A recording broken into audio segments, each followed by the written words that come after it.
copyright system in England was actually a system of censorship in the 1500s. In order to be able to print anything, one had to get a copyright, a permission from the government to print that book. And this was in the form of a monopoly given to a particular printer, a perpetual monopoly.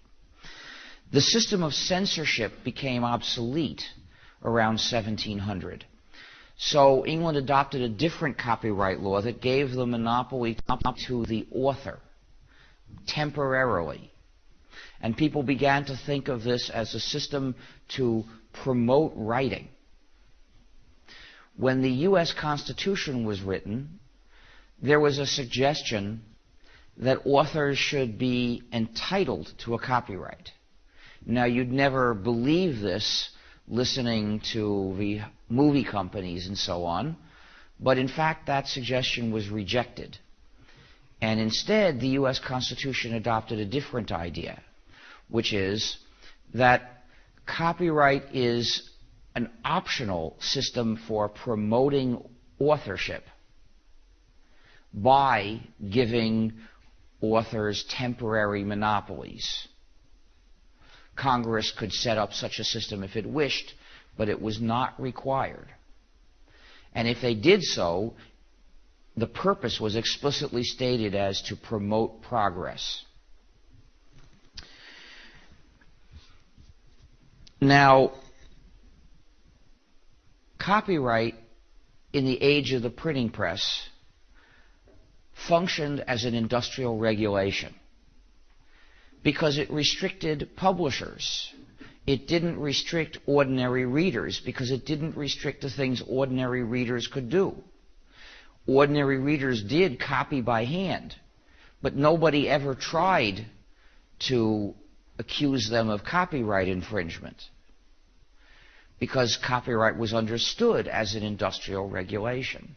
And in fact, for the most part, it didn't even forbid copying by hand.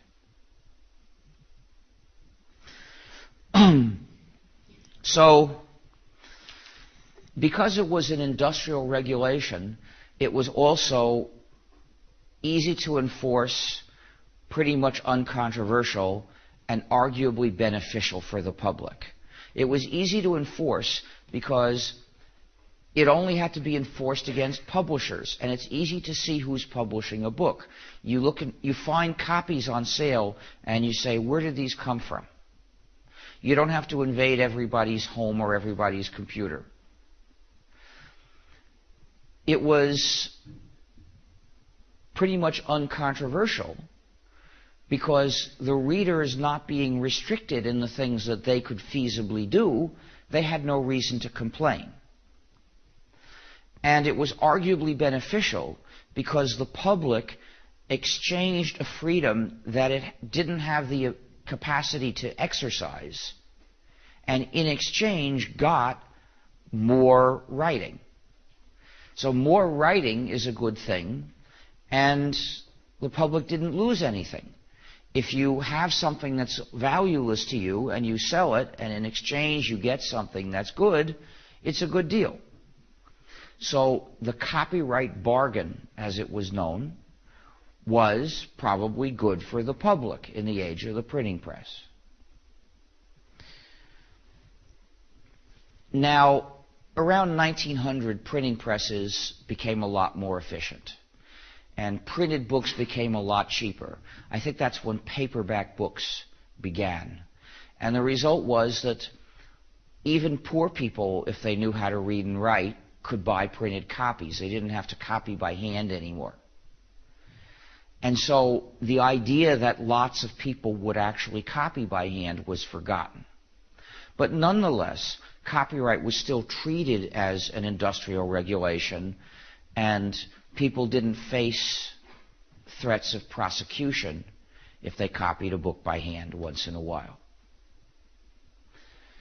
However, the age of the printing press is giving way to the age of the computer networks, another advance in the efficiency of copying. And like the previous one, it's not uniform. Computer technology makes copying more efficient.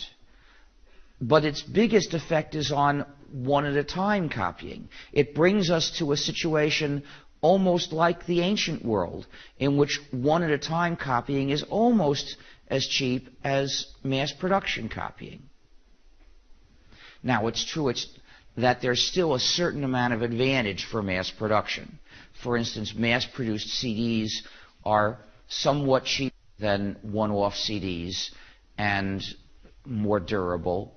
But nonetheless, writing CDs one by one is cheap enough that hundreds of millions of people do it.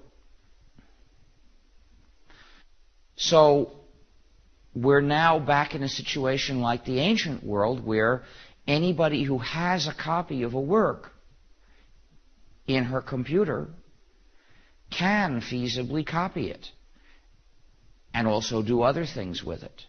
This is what makes digital information technology so useful.